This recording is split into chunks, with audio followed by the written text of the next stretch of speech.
The morning of my grandfather's funeral, it rained. Not the soft, cinematic kind of rain that falls gently over grieving families in movies.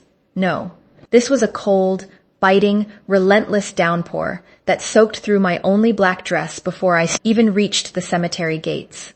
I stood at the edge of the crowd, umbrella broken, hair plastered to my face, watching my father shake hands and accept condolences with the practiced ease of a man performing sorrow rather than feeling it. My name is Elara Voss. I was 26 years old on the day we buried my grandfather, Thomas Aldrich Voss, and I was the only one at that funeral who was actually crying. Not because I was weak, not because I was dramatic, but because Grandpa Tom was the only person in my family who had ever looked at me like I mattered. My father, Richard Voss, was the eldest of Grandpa Tom's 3 children. He had spent 40 years positioning himself as the dutiful son, showing up for holidays, sending the obligatory birthday cards, making sure his name stayed first in everyone's memory. My Uncle Derek lived in Seattle and rarely visited. My Aunt Patricia had married into money and spent most of her time reminding everyone of it. And then there was me, Richard's daughter, the quiet one, the girl who had spent every summer of her childhood at Grandpa Tom's old house on Mercer Lane because she had nowhere else to feel safe. My parents' home was a place of sharp edges. My father was not a violent man in the physical sense. He was something worse. He was dismissive. He had a way of making you feel like you were standing in a room where all the air had been quietly removed. My mother had learned to shrink. My older brother Cole had learned to perform, and I had learned to disappear. So I disappeared to Grandpa Tom's house, summer after summer, year after year. I learned to bake pie crust in his drafty kitchen. I learned the names of every tool hanging in his garage. I sat beside him on the porch swing every evening while he told me stories about his own grandfather, about the land, about patience, about how the quietest rivers always run the deepest. He never once made me feel like a burden. He never once looked past me toward someone more interesting. When Grandpa Tom looked at you, he looked at all of you, and for a girl who had spent her whole life being overlooked, that was everything.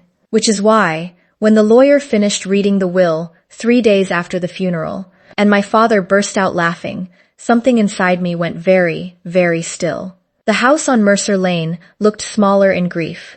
I stood on the cracked front porch the morning after the will reading, key in hand, listening to the silence that had replaced my grandfather. The neighbors' wind chimes rang somewhere down the street. A crow sat on the rusted mailbox, watching me with the kind of steady indifference that only birds and old men ever truly master. I thought, for just a moment, that Grandpa Tom would have liked that crow.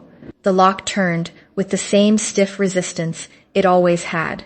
I had to lift the door slightly, his old trick, the one he'd taught me when I was 9, and push with my shoulder before it gave. And then I was inside, and the smell hit me all at once. Sawdust and pipe tobacco and something faintly sweet, like the ghost of every apple pie we had ever baked together, still lived in these walls. My father had called it a junk house. Standing in the entrance hall, I could almost see why. Stacks of National Geographic magazines lined one wall. A broken rocking chair sat beside the staircase, waiting for a repair that would never come now. Shelves, crowded with mason jars, old radios, mismatched picture frames, coffee tins filled with bolts and screws and mysteries. To anyone else, it was clutter. To me, it was a map of a man's entire life. I started in the kitchen, because that's where we had always started things together. I cleaned slowly, deliberately, the way he had taught me to do everything, with attention, without rushing. I washed the mugs that still sat beside the sink. I folded the dish towel hanging on the oven handle, the one with the faded roosters on it, and held it against my chest for longer than I should have. It was behind the loose baseboard beneath the kitchen window that I found the first thing. A small tin box, the kind that once held throat lozenges, wedged into the gap between the board and the wall. Inside it was a folded note in my grandfather's handwriting, steady and slanted, the way old men write when they learned penmanship as a discipline. It said only 4 words, "Start with the bill." I looked down at the crumpled $10 bill still folded in my coat pocket, the one the lawyer had handed me with an apologetic half-smile while my father laughed, and my hands stopped, shaking for the first time in 3 days. He had planned this, every single piece of it. I sat down at Grandpa Tom's kitchen table, the same table where he had taught me to play gin rummy, where we had shelled peas on hot July afternoons, where he had once quietly held my hand when I was 16 and crying without explanation, and I smoothed the $10 bill flat against the worn wood. It was old. Not antique old, not collector old, but old in the way things get when they have been handled with intention for a long time. The edges were soft. The corners were rounded. Someone had carried this bill close to them for years before it became mine. I turned it over slowly, the way you turn over something you suspect is more than it appears. The serial number had been circled, faintly, in pencil, so faint I almost missed it. A small, careful circle drawn around the full sequence of numbers and letters running across the face of the bill. Beneath the circle, nearly invisible, unless the light caught it at the right angle, Grandpa Tom had written 4 digits in the margin, not part of the serial number. Something else. Something added. I stared at it for a long time before it came to me. The combination lock on the old steamer trunk in his bedroom. The one I had never been allowed to open as a child. Not forbidden, exactly, but always deflected. Nothing in there but old man memories, he used to say, and wink, and change the subject. I had accepted that the way children accept mysteries from people they trust completely. I was not a child anymore. The trunk sat at the foot of his bed, beneath a quilt his mother had sewn, exactly where it had always been. My hands were steady as I knelt before it. I turned the dial to the 4 digits from the bill. The lock released with a soft, final click that sounded, in the silence of that room, like the first word of a very long sentence.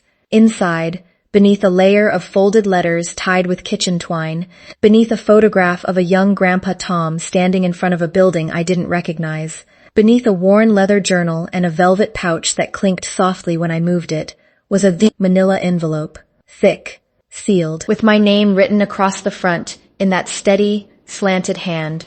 Not my father's name, not Uncle Derek's, not Aunt Patricia's, mine. I opened it with the kind of reverence you give to things that are about to change the entire shape of your life. Inside was a letter, handwritten, 4 pages long, and beneath the letter were documents, legal documents, property records, investment account statements, and the contact information for a lawyer I had never heard of, in a city 2 hours away, with a note paper-clipped to the front that read, "She knows you're coming. She's been waiting 3 years."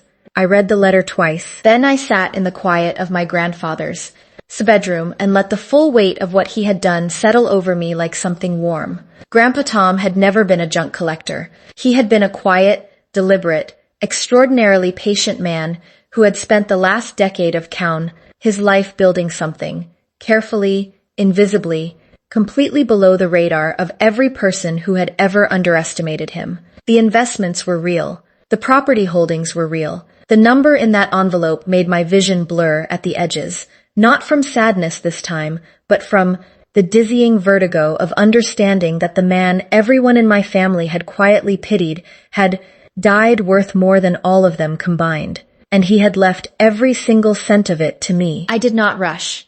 That was the first thing I decided, sitting at the lawyer's desk in a quiet office 2 hours from Mercer Lane, while Margaret Chen, Grandpa Tom's attorney, a small, precise woman with silver-streaked hair, and the calm eyes of someone who had kept a very large secret for a very long time, walked me through the full scope of what I had inherited. I did not cry. I did not call anyone. I did not post anything, say anything, or change anything visible about my life for 6 full weeks. Grandpa Tom had been patient for a decade. I could manage 6 weeks. I used that time wisely. I met with Margaret 3 more times. I had the Mercer Lane property appraised, the junk house. It turned out, sat on land worth considerably more than the house itself, in a neighborhood that developers had been quietly circling for 2 years. I opened the accounts he had left me. I read his journal from cover to cover, twice, and understood for the first time the full architecture of a man who had chosen invisibility as a strategy rather than a defeat. I also, quietly, spoke to a financial advisor, a tax attorney, and a contractor who specialized in historic property restoration. And then I called my father. I kept my voice exactly the same as it had always been with him, a little careful, a little small, the voice of a daughter who had learned not to take up too much space. I told him I was thinking of selling the Mercer Lane property and wanted the family's input before I made any decisions. I could hear the satisfaction in his voice before he even finished agreeing. I invited them all, Dad, Uncle Derek, Aunt Patricia, to meet me at the house the following Sunday. They arrived with the casual confidence of people who believed they were about to renegotiate, something already in their favor. My father walked through the front door and looked around with the proprietary ease of a man who considered it only a matter of time before what was rightfully his was returned to him. Aunt Patricia touched nothing, as though the junk might transfer onto her linen blazer. Uncle Derek stood with his hands in his pockets and glanced at his phone twice in the first 4 minutes. I had set the kitchen table, coffee, Grandpa Tom's good cups, the ones he saved for serious conversations, a folder at each place setting. I let them settle. I poured the coffee myself. And then I sat down, folded my hands on the table, the way Grandpa Tom used to do when he was about to say something that required your full attention. And I watched my father's eyes drop to the folder in front of him. Inside each folder was a single document, a letter from Margaret Chen's office, on legal letterhead, outlining the complete and finalized transfer of Thomas Aldrich Voss's estate. Every account, every property, every holding, all of it transferred, legally and irrevocably, to Elara Marie Voss. The number was printed clearly on the second page. My father went very still in the way that large, loud men go still when the ground shifts beneath them without warning. Aunt Patricia made a small, sharp sound. Uncle Derek put his phone face down on the table. I did not smile. I did not gloat. I simply let the silence do what silence does when it is finally, after a very long time, completely on your side. Then I reached into my coat pocket and set the $10 bill on the center of the table, smoothed it flat with my palm, let them look at it, crumpled, soft-edged, circled serial number and all. He left me a message, I said quietly. He left me a trail. And he left me time to find it before any of you thought to look. I paused. He knew exactly what he was doing. He always did.